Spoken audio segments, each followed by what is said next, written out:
Hi, my name is Morgan, and I'm the Business and Nonprofit Librarian with Greensboro Public Library.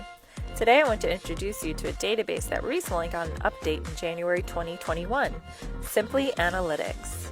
If you're not familiar with Simply Analytics, this is a powerful tool for anyone who is looking to learn more about their community, including community demographic information, spending habits, marketing information, and a whole lot more.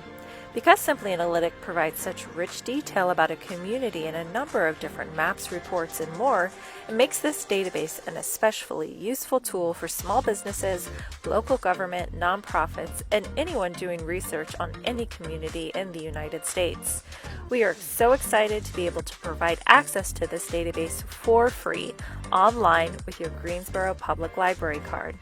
Join me as I show you how to create projects, explore different data points and reports for different geographies and locations, and a whole lot more. To get started, check out the video on how to create a project in Simply Analytics.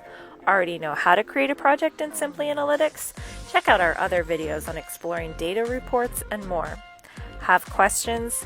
Don't hesitate to reach out to the Information Services Department at 336-335-5430 or emailing me directly. Happy researching!